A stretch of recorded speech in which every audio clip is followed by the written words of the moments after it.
¿Sí? Casi prefiero sin... Casi. Prefiero sin micro. Bueno, bienvenidos una vez más. Como hemos comentado ya, este congreso lo organizamos nosotros como estudiantes. Esperemos que lo disfruten muchísimo. Y si me permiten, voy a hacer una breve presentación del primer profesor, el profesor Antonio Azul. Antonio Azul es profesor y crea en el Instituto de Ciencias Fotónicas de Barcelona. Es ingeniero superior en comunicaciones por la Universidad Politécnica de Cataluña y licenciado en física por la Universidad de Barcelona en 1997. En 2001 obtuvo el título de doctor en física teórica por la Universidad de Barcelona. Tras una estancia postdoctoral en la Universidad de Ginebra, en 2003 entró a formar parte del IFCO, donde dirige el grupo de teoría de la información cuántica. En 2008 fue galardonado con una estancia europea y obtuvo la posición ICREA. Sus intereses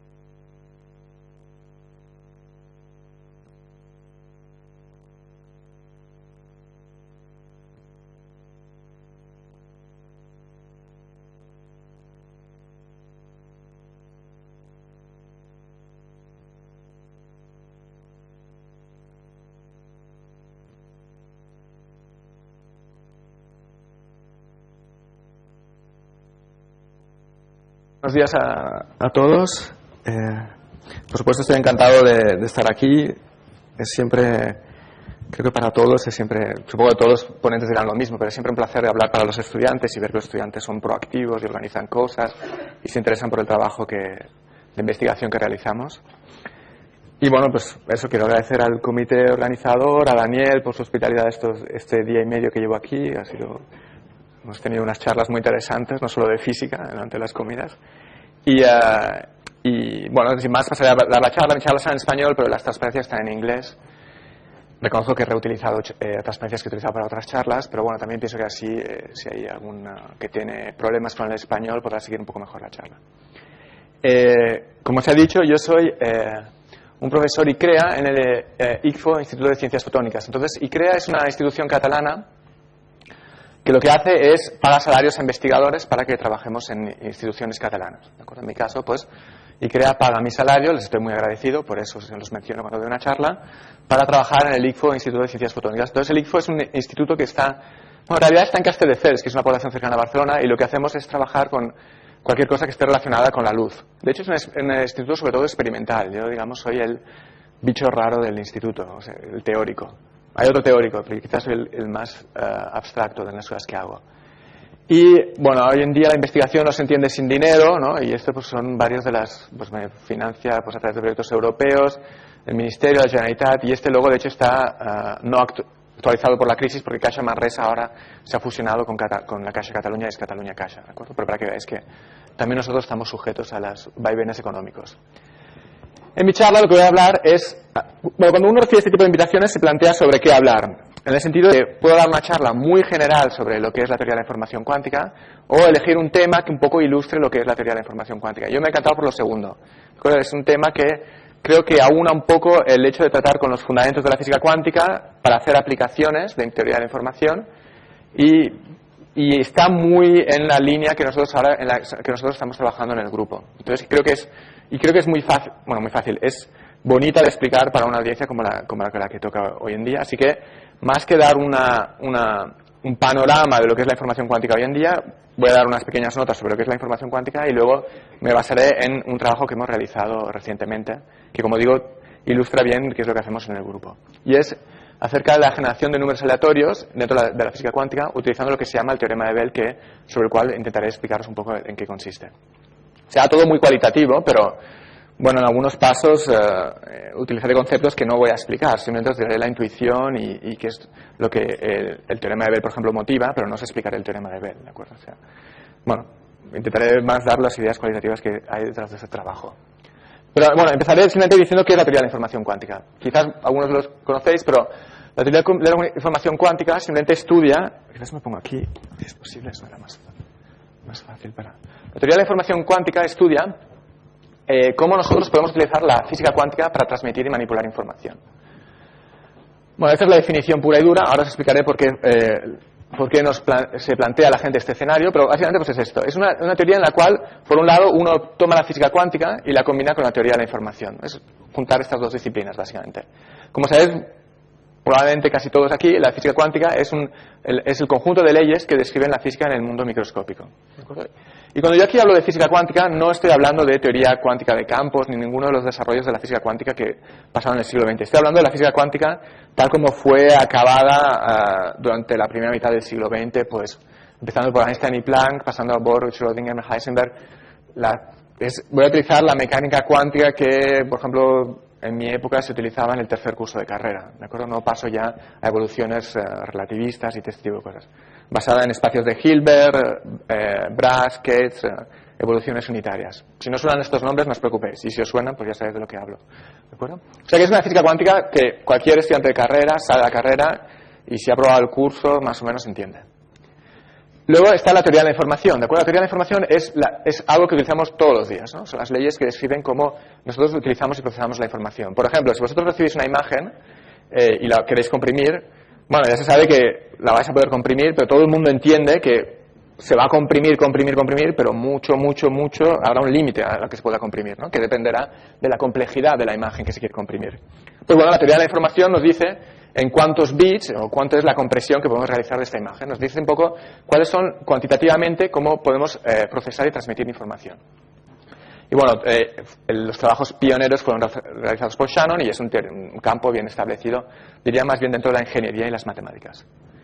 Así pues, si veis ya esta transparencia, lo que os podéis preguntar es, bueno, si al final vas a utilizar una teoría que fue acabada la primera mitad del siglo XX y algo que también empezó en la primera mitad del siglo XX, ¿por qué ahora nos preocupa esto, ¿no? De la teoría de la información cuántica? ¿Por qué no antes? Y bueno, yo diría que la motivación principal viene está explicada por la tecnología, ¿de acuerdo? Yo creo que es una trivialidad de decir que el progreso en la miniaturización de los dispositivos que utilizamos para realizar tareas relacionadas con la información, bueno, es impresionante, ¿no? O sea que mi portátil, yo empecé para los que sean veteranos, con un Spectrum 48K, ¿no? Y ahora tengo un portátil, ¿de acuerdo? Bueno, pues esto es ya la evolución de cómo los ordenadores se hacen más potentes y más rápidos y más pequeños y más de todo. Más.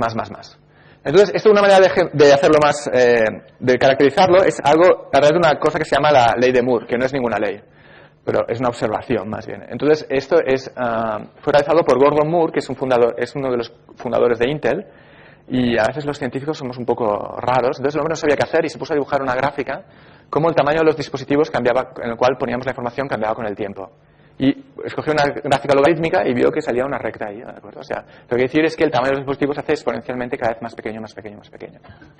Y bueno, dijo, bueno, pues quizás esta tendencia se mantiene.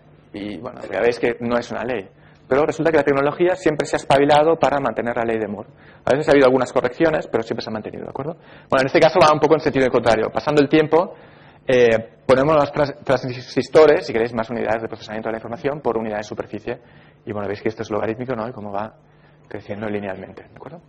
Entonces la gente empezó a plantear, bueno, si nos creemos la ley de Moore, que no tenemos por qué creerla, pues llegará un momento donde nosotros pondremos información cada vez en zonas más pequeñas, y al final llegaremos a la escala microscópica y estaremos poniendo información en partículas atómicas.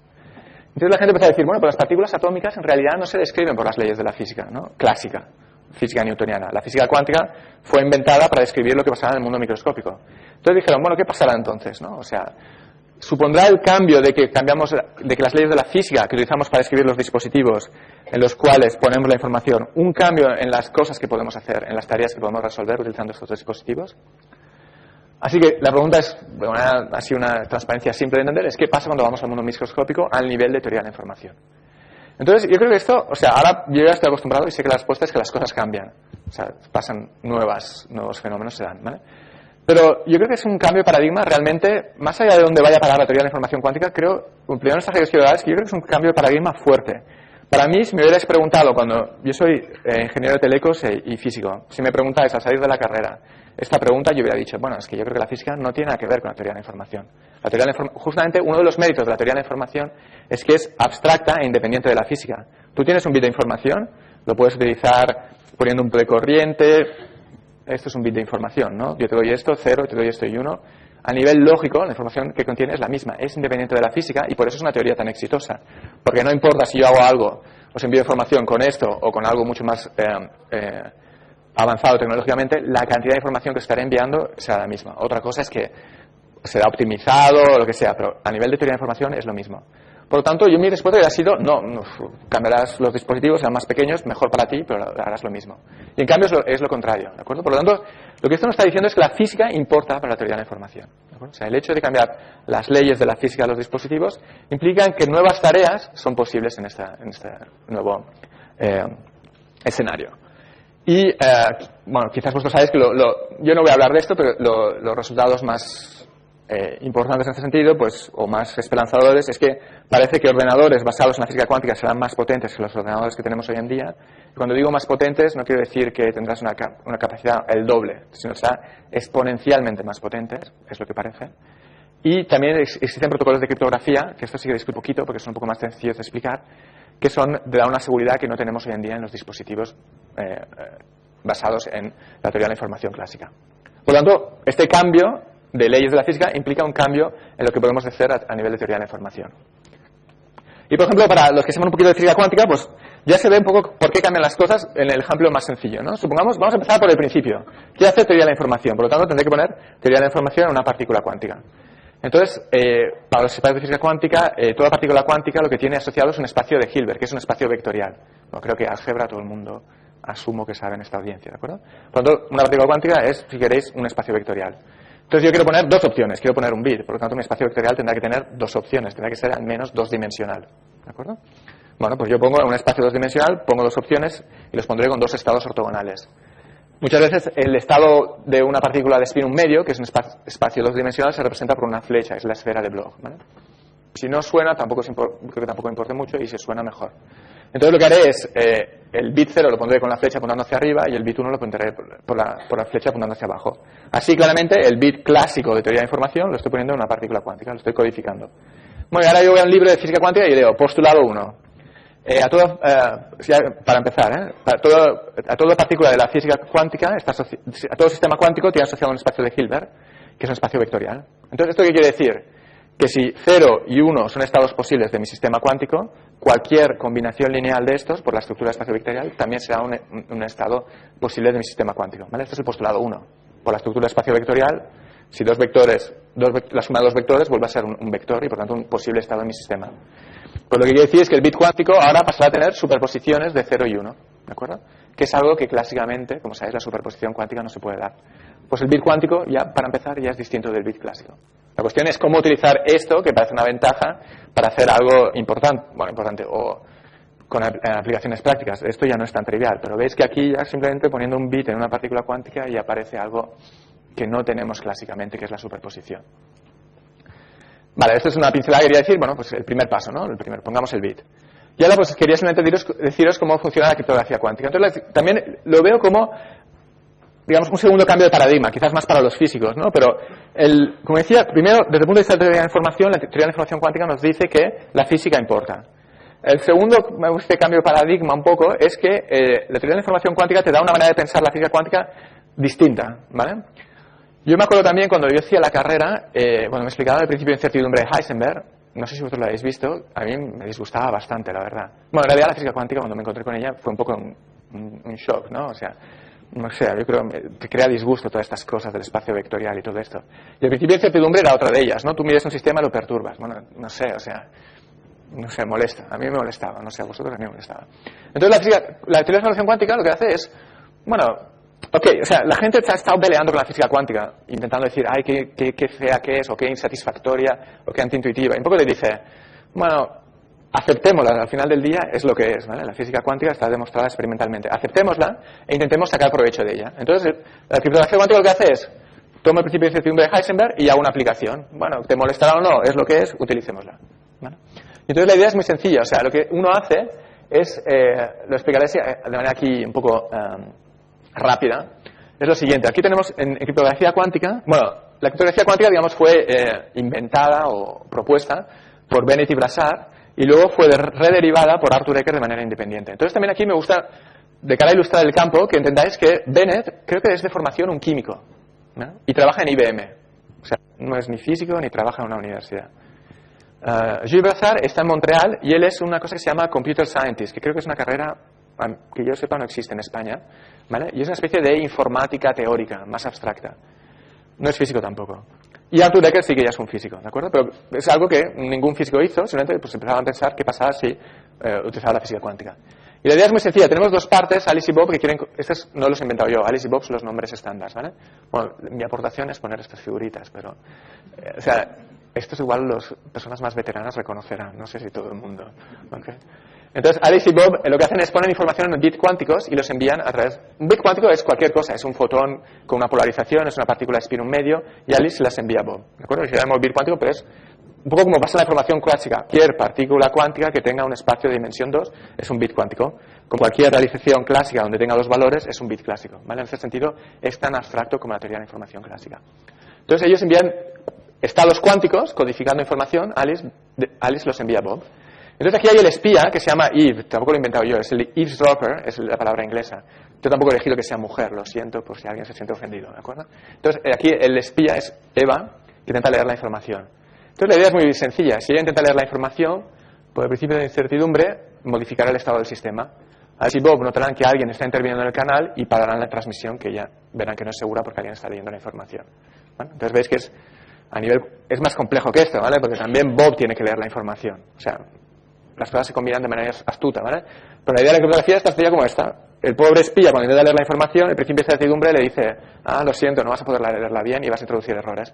Y entonces Bob ve que alguien está perturbando la línea y dice, Alice, no sigas que alguien está leyendo la información. Y paran y no tiran adelante. ¿De acuerdo? Entonces, por eso os decía que es el principio de incertidumbre, ay, qué feo que es, pues no, es útil. ¿Vale? Y también para acabar con esta parte, lo que quería también decir es que a veces la gente quizás se ha publicitado la criptografía cuántica como diciendo, es la manera de hacer criptografía. Yo creo que al final del día todo es una cuestión de asunciones o de hipótesis. A ver, la criptografía cuántica requiere un control, una tecnología que está un poco complicada y, por ejemplo, permite hacer criptografía a unas tasas de transmisión de información muy bajas, ¿de acuerdo? Simplemente quiere decir que es un cambio nuevo, un cambio de chip, o sea, de paradigma. La criptografía clásica, tal como la entendemos hoy en día, está basada en lo que se llama seguridad computacional. Entonces, lo que haces ahí, tú haces una hipótesis, dices, se basa en el hecho de que hay algunos problemas que son difíciles de resolver. Y entonces el espía, cuando intenta leer la información que tú envías, tiene que resolver este problema complicado. Y por eso no puede leerlo, porque eso implicaría que puede resolver estos problemas complicados.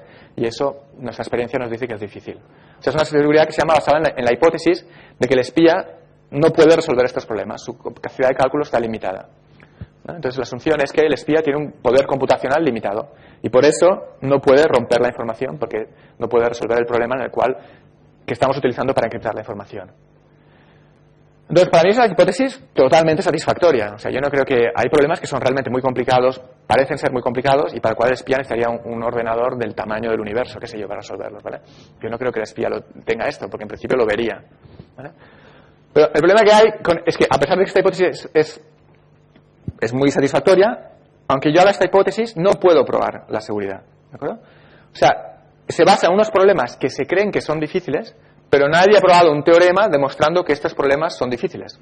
Simplemente hemos intentado resolverlos y no hemos podido. Entonces pensamos, no creemos que el espía sea mucho más listo que toda la comunidad científica, que no ha podido resolver este problema, por tanto tampoco lo estará resolviendo.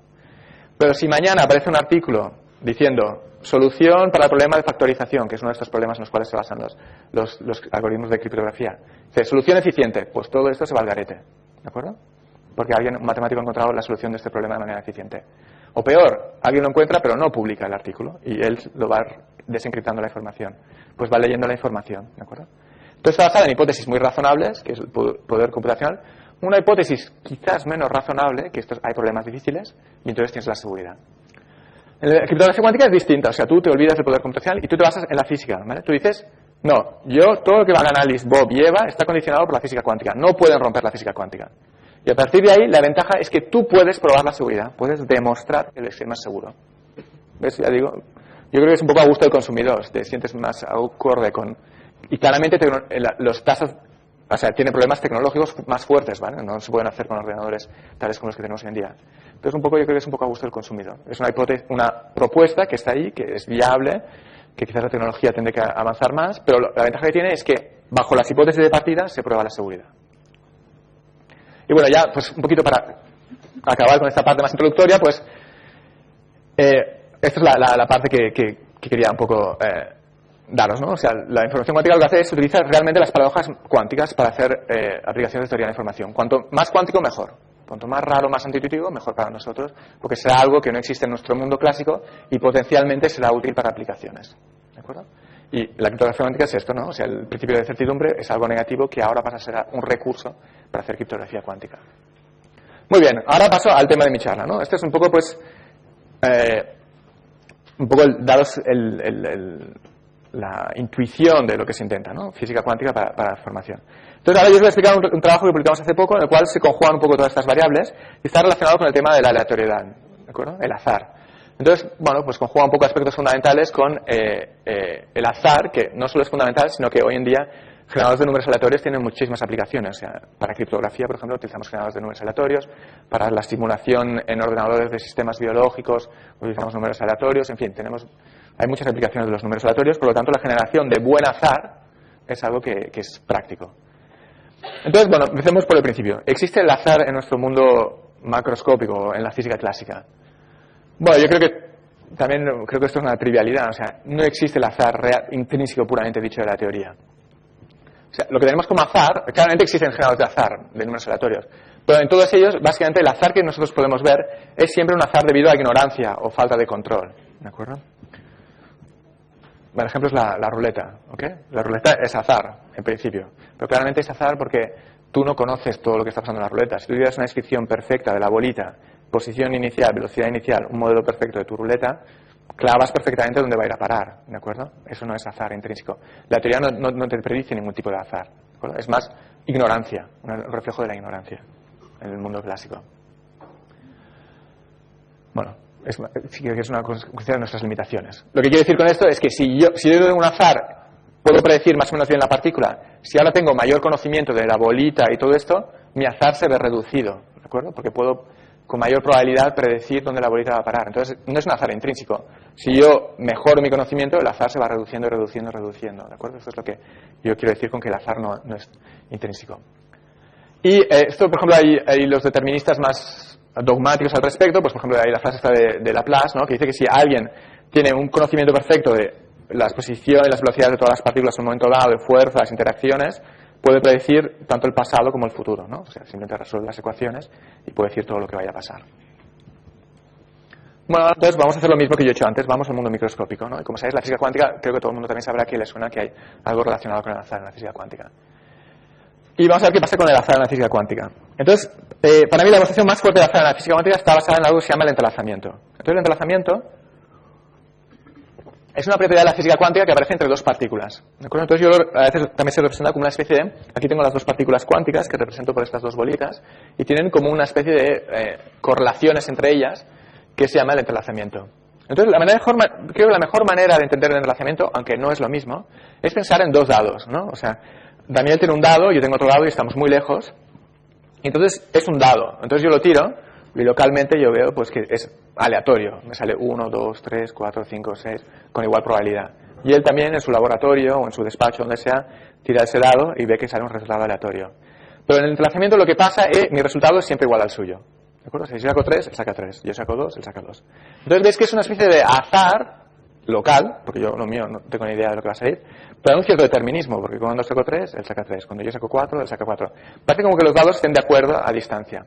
Y lo que pasa es que esto pasa, no importa dónde él esté, cuán lejos, y pasa de manera... O sea, los eventos pueden estar definiendo conos de luz distintos, o sea, pueden estar no conectados, no puede haber tiempo para que la velocidad de la luz envíe un mensaje de uno al otro para que nos pongamos de acuerdo, y siguen estando de acuerdo.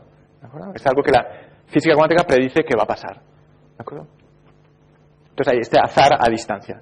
Y esto, pues a alguien como Einstein, pues claro, le molestaba mucho, ¿no? Esto de que se pusieran de acuerdo y que además hubiera azar. Y entonces, basado un poco en este principio, en 1935 publicó un artículo que yo creo que es muy bonito de leer. Si acabáis la carrera y estudiáis física cuántica, os recomiendo que lo hagáis porque realmente, no sé si tiene alguna ecuación, es simplemente un discursito, en el cual él argumenta que la existencia de ese tipo de fenómenos cuánticos demuestra que en la teoría hay ciertos problemas y que tiene que haber una teoría, digamos, más satisfactoria, quizás igual que la física cuántica, pero que donde estos efectos de azar y a distancia no sean posibles. ¿De acuerdo? Él no prueba nada, simplemente da unas hipótesis que son bastante razonables, demuestra que la física cuántica parece un poco en contradicción con estas hipótesis, y dice, tiene que existir una teoría más satisfactoria desde el punto de vista intuitivo, donde este tipo de efectos no lugar, ¿vale? Y bueno, un poco de todo es esta frase típica de Einstein de Dios no juega a los dados. Yo creo que esto le molestaba un poco, ¿no? El hecho de que hubiese esta forma de azar, que es un poco difícil de asumir, o de asumir, ¿no? Y ahora yo, haciendo un poco de interpretación, digamos, histórica, yo diría que un poco a Albert Einstein, él lo que quería es conciliar el azar con la ignorancia que yo os he dicho antes. O sea, él no pensaba que una teoría podía tener un azar intrínseco en la teoría. El azar que de teoría debía ser, como pasa en el mundo clásico, una consecuencia de la ignorancia.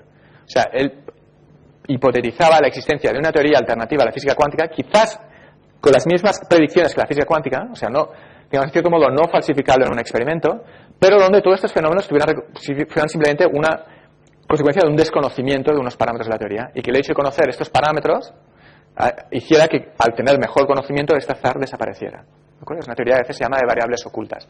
Pues el conocimiento de estas variables ocultas, con el conocimiento de estas variables ocultas, uno podría conseguir que este azar desapareciera, y estaríamos otra vez en nuestro mundo clásico, donde el azar es una consecuencia de la ignorancia. Así que bueno, el problema de este tipo de cosas, estos artículos, es que son muy interesantes, pero claro, un científico, si lo que dicen es, busca una teoría que te va a dar las mismas predicciones y que te vas a dormir más tranquilo. Bueno, ¿qué más me da? Claro, yo lo que quiero es hacer predicciones de lo que pasa en el laboratorio. Es una propuesta que es muy interesante para hablar tomando un café, pero nadie trabaja sobre ello, ¿vale? Y por eso, pues, yo creo que tuvo cierto impacto, pero si la física cuántica funcionaba tan bien, ¿para qué? Pero en el 64 pues hubo un físico que trabaja en altas energías, pero bueno, en sus ratos libres pensaba sobre este programa de Einstein, que era John Bell.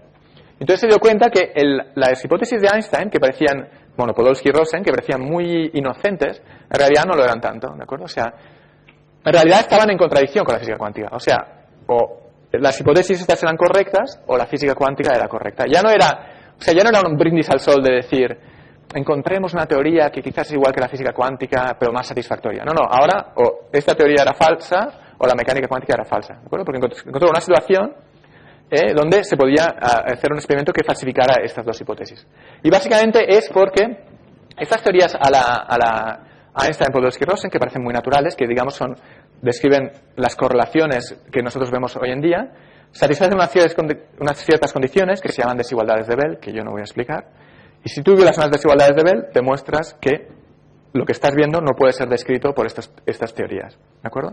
Porque como estas teorías satisfacen estas desigualdades, si tú violas estas desigualdades, pues estas teorías no pueden satisfacer lo que tú estás viendo. Entonces, estas teorías, justamente, estas desigualdades, la física cuántica las viola cuando tú haces medidas en estas partículas entrelazadas. O sea, el experimento que tienes que hacer es preparar un estado cuántico de 2-3 partículas en un estado que tú puedes calcular en la teoría. Lo envías a observables que están distintos, por ejemplo, Daniel tiene una partícula y yo tengo otra, hacemos unas medidas y observamos cómo mi resultado está correlacionado con su resultado.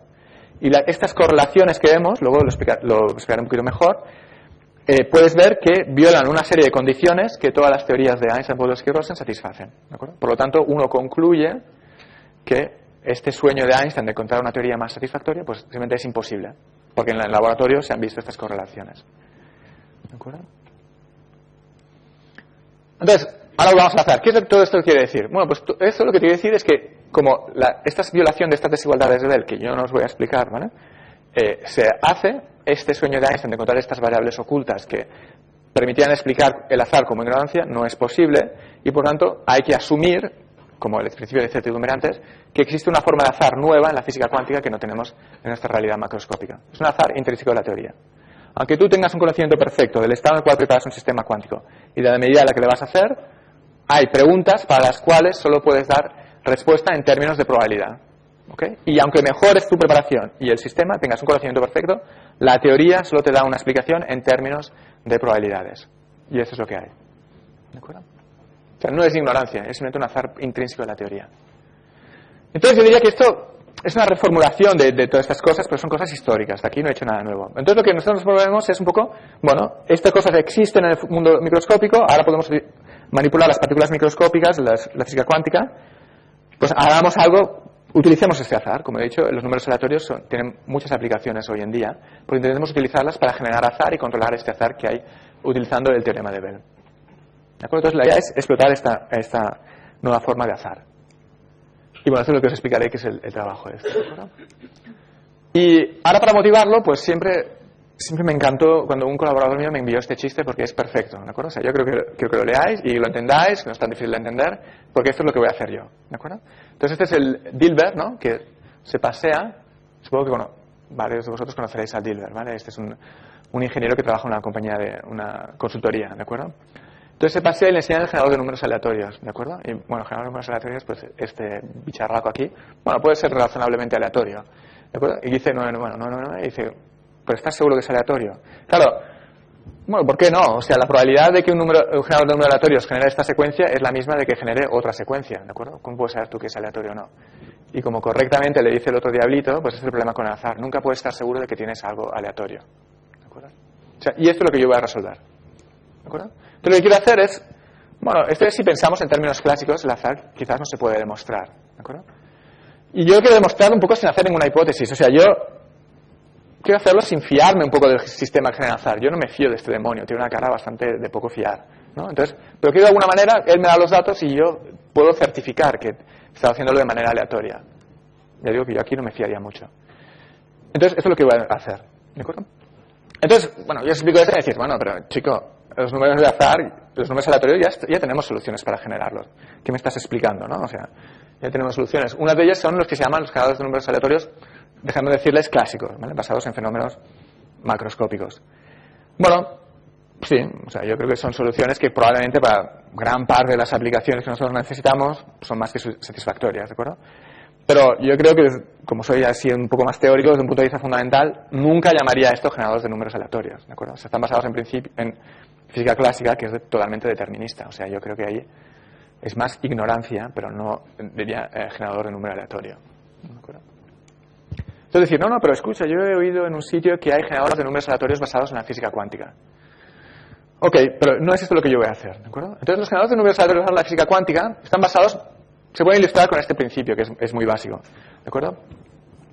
Imagináis que vosotros tenéis una fuente que prepara fotones únicos, o fotones, ¿de acuerdo? O partículas cuánticas, en este caso fotones, y estos fotones van a un espejo que tiene una transmitividad igual a un medio. Entonces el fotón puede tomar este camino o este camino con probabilidad a un medio. Y detectáis los clics, a veces tienes clic aquí, haces clic aquí, haces clic aquí, haces clic aquí. Pues la probabilidad de que vaya aquí y aquí es un medio, y esto es como tirar una moneda, ¿no? Este es tu generador de número aleatorio. ¿Okay? Bueno, está bien, ¿vale? Es una buena solución. Pero como veréis ahora, esas dos soluciones tienen unos problemas, las dos, tanto clásica como cuántica, que yo creo que son, desde el punto de vista fundamental y también práctico, importantes. ¿De acuerdo? El primer problema es la certificación. ¿Okay? Tú vas a todos estos generadores y te dicen, ¿por qué somos buenos? ¿Por qué generamos azar? Dice, porque pasamos lo que son una serie de test estadísticos. Esos test estadísticos lo que hacen es buscar patrones en las secuencias que generas.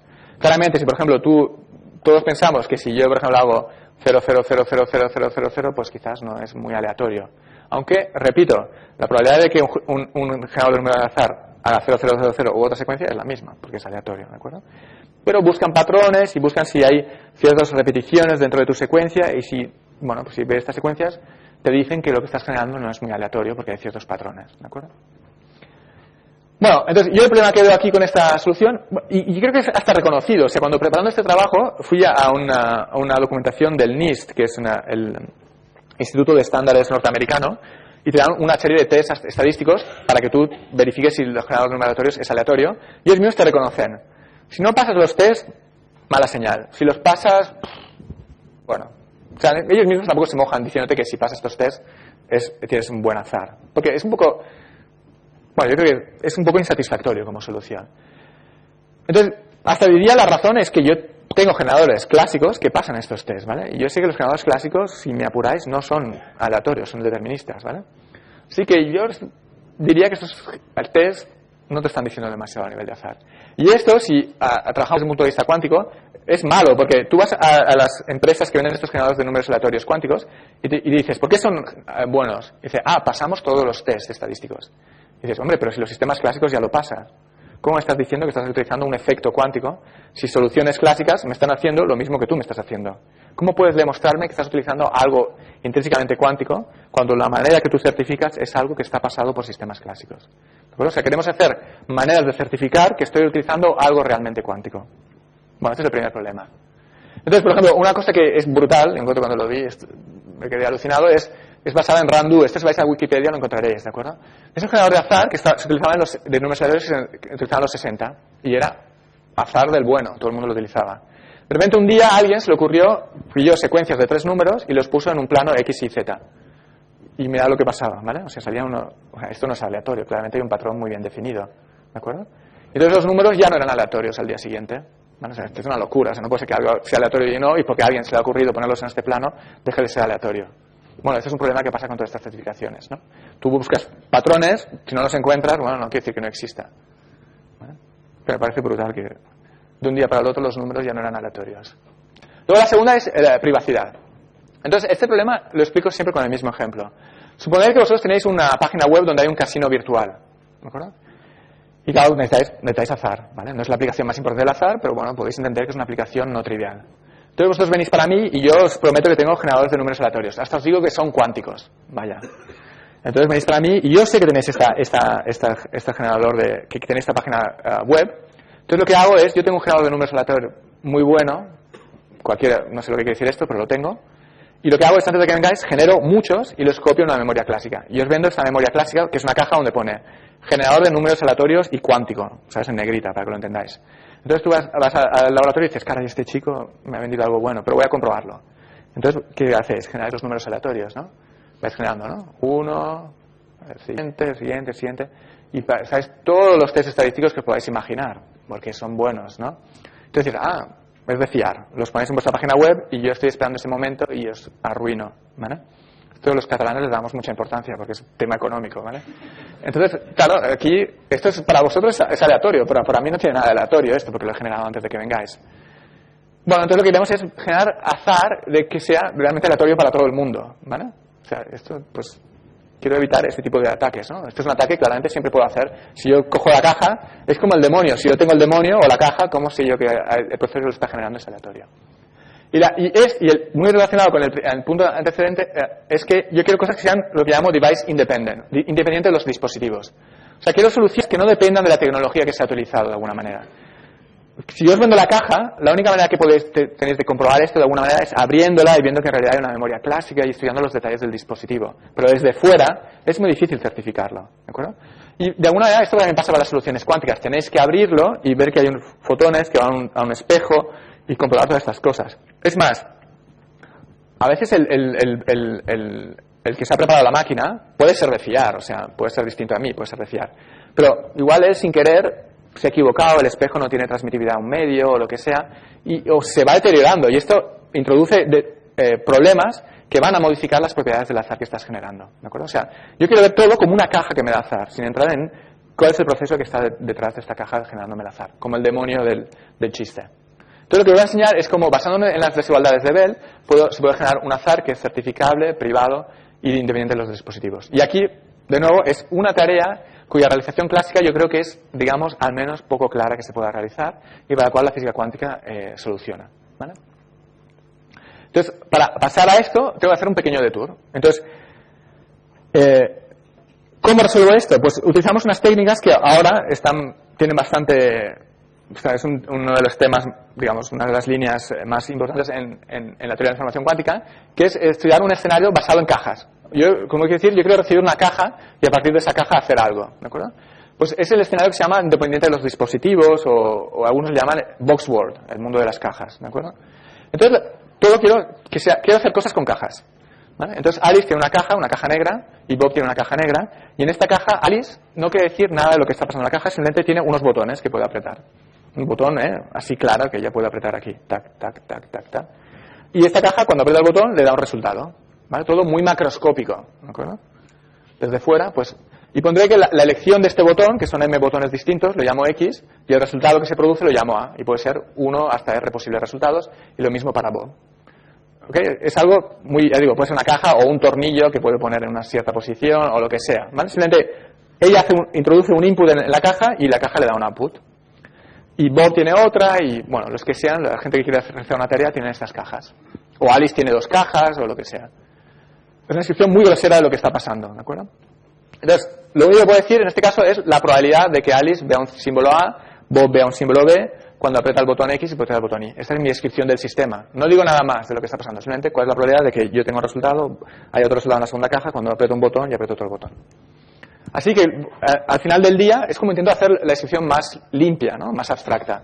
Voy a tener que tratar con estos vectores de probabilidad, que no es más que la probabilidad de tener el resultado 1 en esta caja, 1 en esta caja, cuando aprieto el botón 1 y 1, o los otros posibles resultados. Claramente estoy tratando con vectores de entradas positivas y que están normalizados. Claramente la probabilidad, para la misma combinación de botones, la suma de todos los resultados, la probabilidad tiene que ser 1, ¿de acuerdo? Es lo único que estoy haciendo. Entonces, claro, es decir, ¿cómo vas a hacer algo con estos vectores? Puedo darte aquí cualquier número, ¿cómo vas a hacer algo no trivial? Bueno, la cosa se vuelve no trivial porque somos físicos, ¿de acuerdo? Y entonces nosotros vamos a poner que estas cajas pueden ser cualquier cosa, pero hay un mecanismo físico produciendo estos resultados. Por lo tanto, no todos los vectores son compatibles con todas las teorías físicas. Y ahí es donde el problema deja de ser trivial y aparece cierta estructura que yo puedo explotar. Entonces, digamos, ok, pensemos que las cajas son clásicas, ¿de acuerdo? Entonces, yo soy el fabricante, las he preparado, he escrito un programa en un ordenador clásico, o si queréis, he escrito unas instrucciones en un papel, hay un pequeño demonio al cual le da unas instrucciones clásicas sobre cómo se tiene que comportar, ¿vale? En las cajas pone, ok, si aprieta el botón 1, genera la salida 2, si aprieta el botón 2, genera la salida 4. Tiene estas cosas escritas en un papel escritas, ¿no? Estas son instrucciones clásicas, o un programa clásico con bits clásicos. Yo las preparo y las cajas se envían. Bueno, entonces se puede ver que todas las correlaciones que uno genera tienen esta forma. Y es una forma, si queréis, muy clara. Lambda son las instrucciones que yo he escrito en la caja de antemano. Lo que pasa en la caja A depende de lo que le pones dentro y de lo que está dentro de la caja. Y así generas el output. Y lo que pasa en la caja B depende del input que recibe y de lo que se ha puesto en la caja de antemano. Y así se genera el output B. ¿Veis? Es algo muy...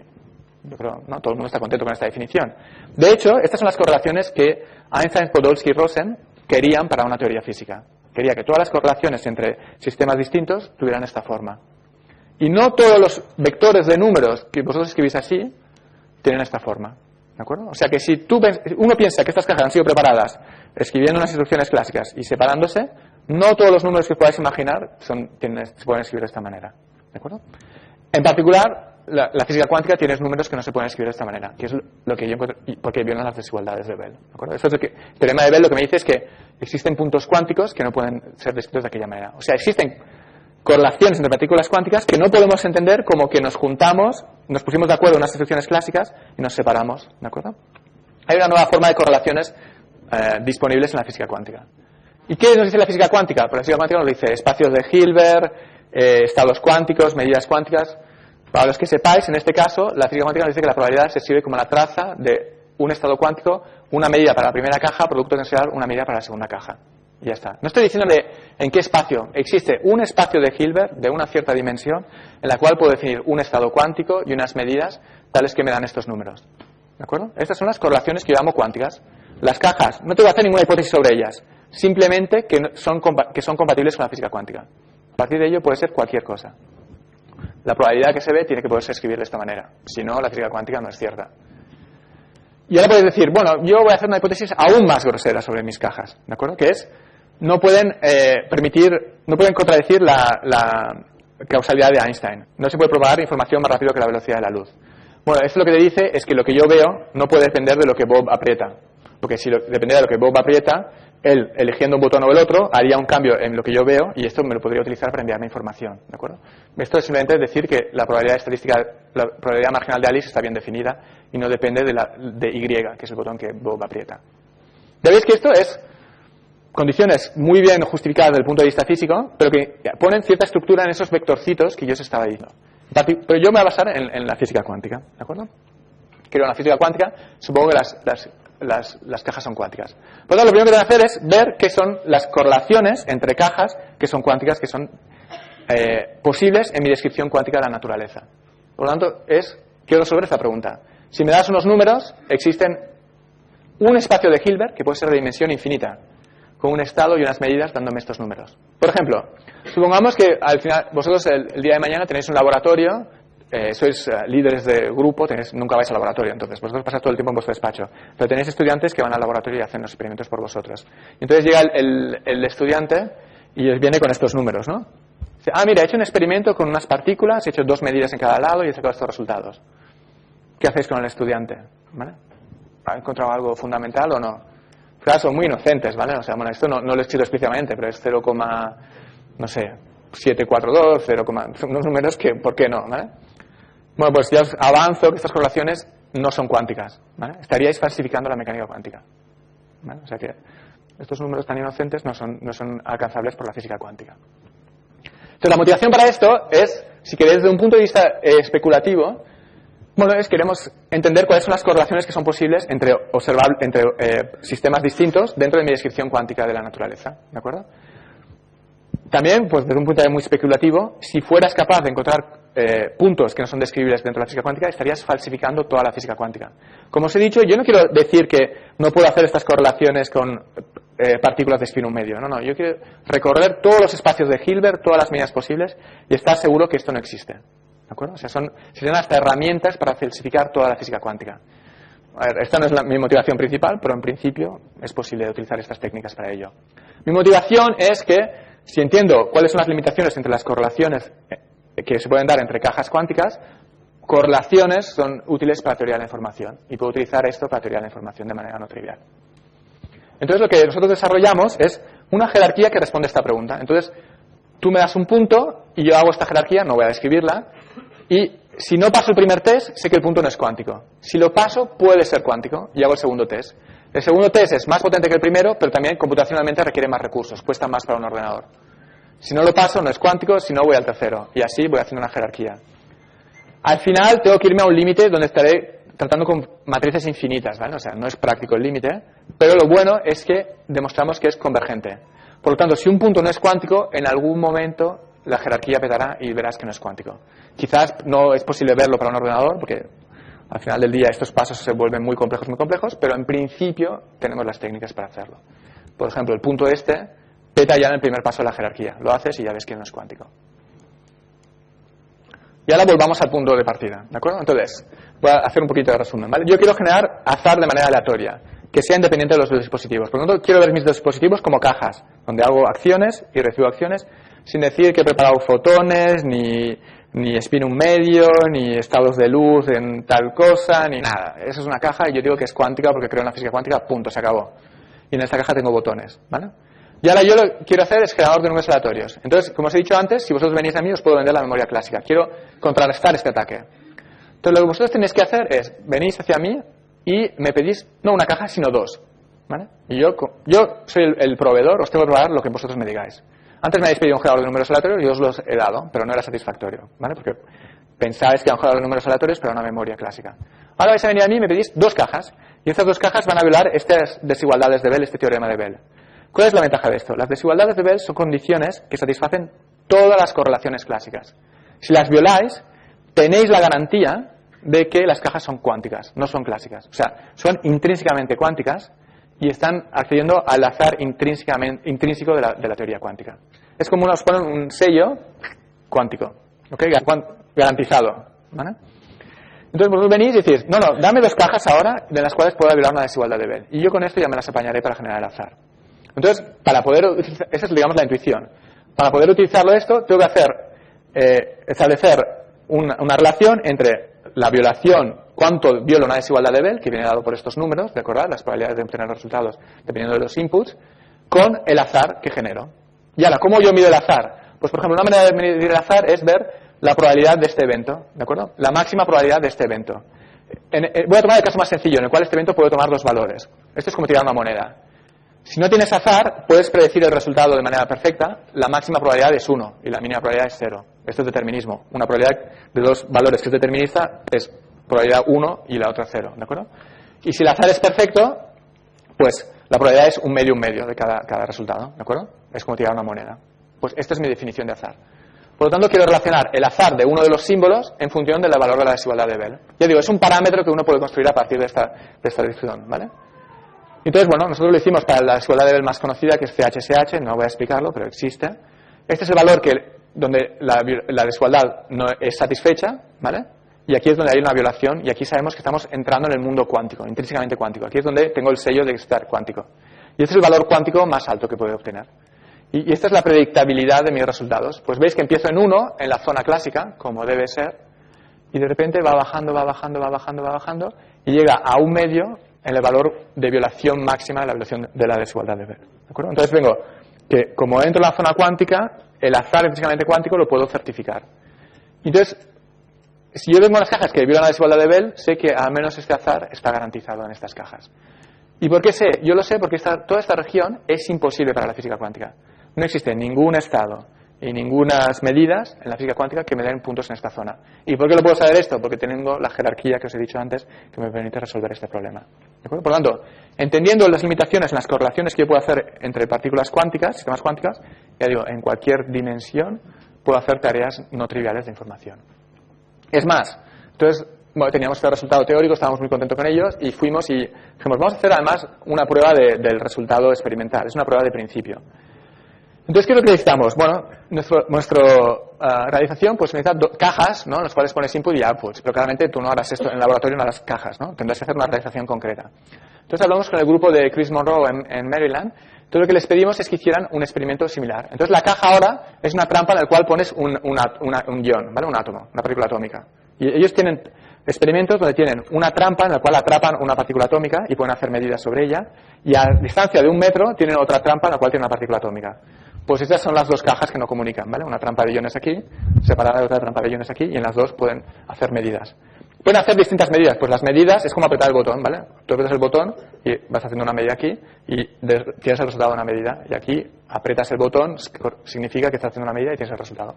Y entonces, bueno, tuvimos dos conversaciones de 1 hora por Skype para los experimentales. Claro, ellos tienen sus líneas y tú para convencerles de que hagan algo sin que te conozcan tienes que insistir, ¿vale? Pues ahí con la diferencia horaria, 1 hora hablando por Skype para explicarle las bondades de nuestra teoría y todo esto, y al final los convencimos de que pasaran unas horas, unas semanas en el laboratorio haciendo este experimento para nosotros.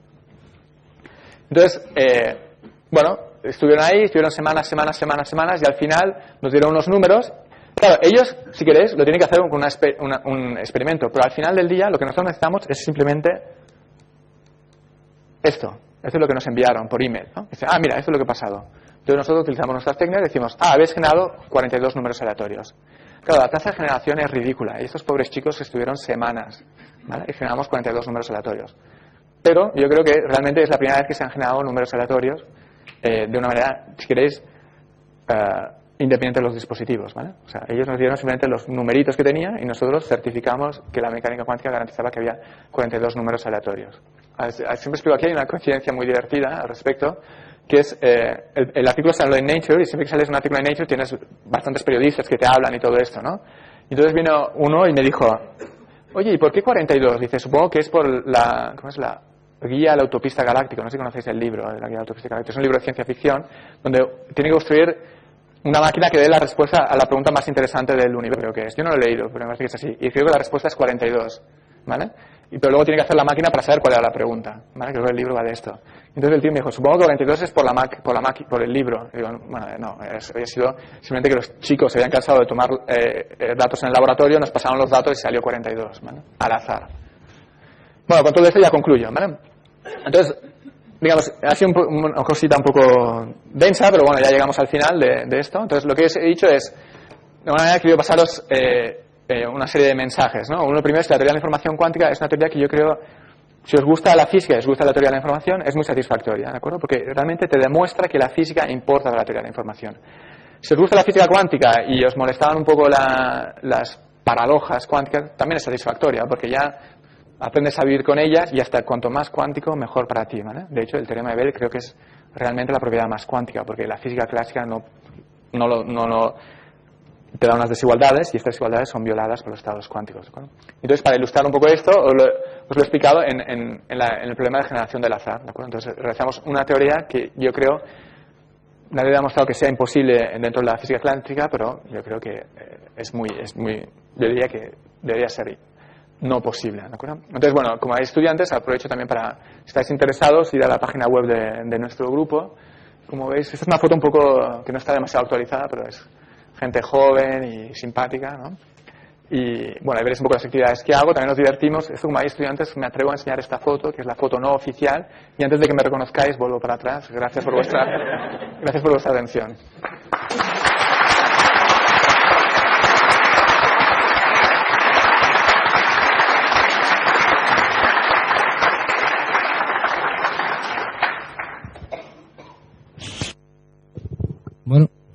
¿Se oye? Si tienen alguna duda para el profesor, ahora es el momento. Levanten la mano y me acerco donde estén ustedes.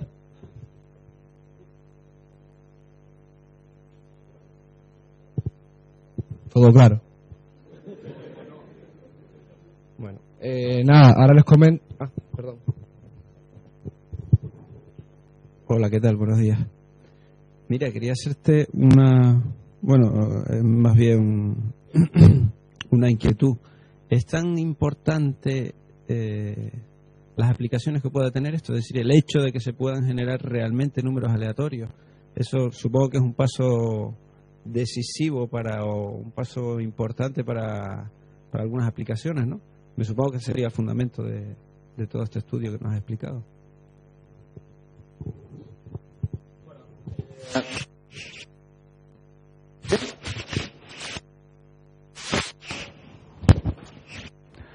A ver, nuestras motivaciones vienen por dos lados. Una es fundamental, ¿de acuerdo? O sea, está claro, aunque históricamente todo el programa EPR, el teorema de Bell, no, yo creo que nunca fue presentado en Marx en términos de azar. Yo creo que claramente está relacionado con el azar.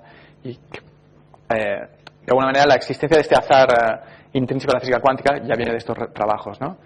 Pero desde un punto de vista fundamental, yo creo que nadie ha estudiado cuánto azar hay en la física cuántica, ¿de acuerdo? Entonces yo te daría esta como primera motivación fundamental, ¿vale? O sea, nuestras técnicas te permiten, en un experimento donde tú violas el teorema de Bell, decirte cuánto azar has generado. Lo que ya per se, desde un punto de vista fundamental, lo que quiere decir poco práctico, me parece interesante, ¿de acuerdo? Pero es cierto que los generadores de números aleatorios son un producto comercial, ¿de acuerdo? Entonces, de nuevo, yo aquí vuelvo a ser un problema de hipótesis, ¿de acuerdo? O sea, de tu aplicación, como la criptografía cuántica versus la criptografía clásica. O sea, seguramente para hacer Monte Carlo o para simular sistemas biológicos, ¿qué más te da el azar que tengas? Si es privado o no privado, ya te funcionará.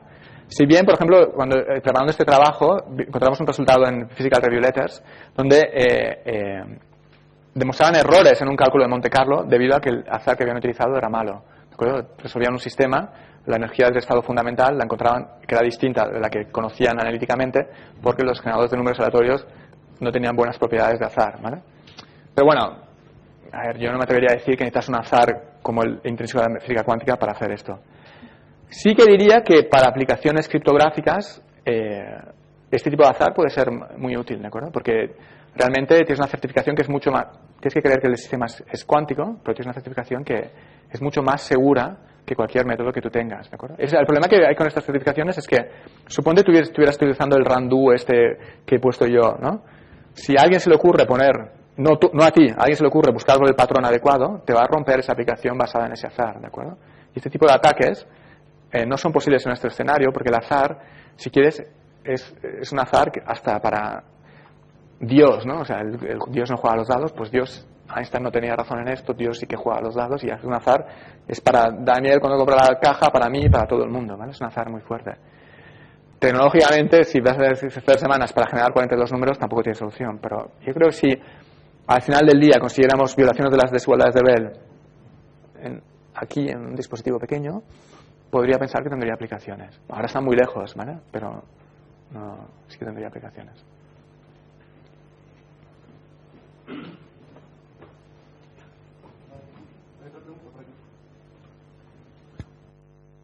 Buenos días.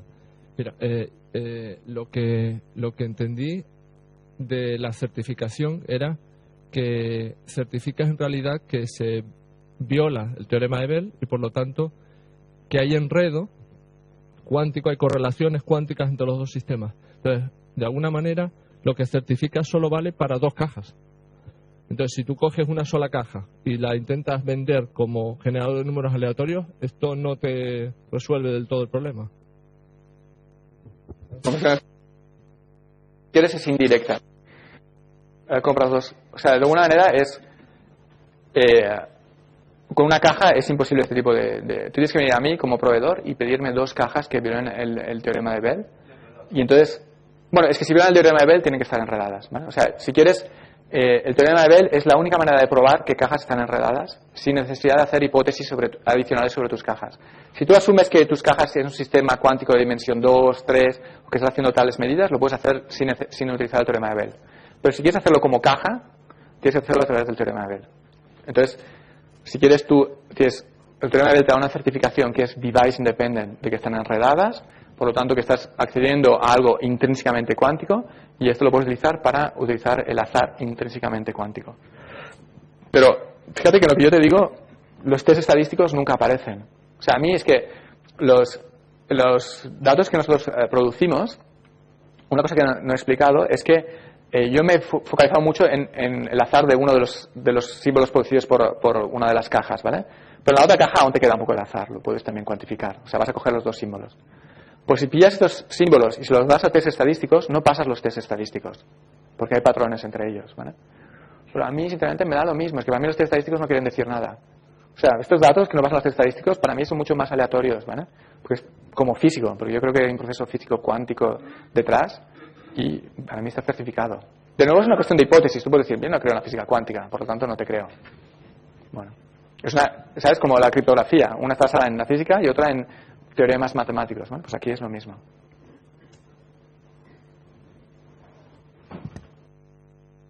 En nombre de todo el comité organizador, muchas gracias otra vez por asistir. Tenemos un pequeño detalle para usted, se lo traerá la compañera. Y nada, muchísimas gracias.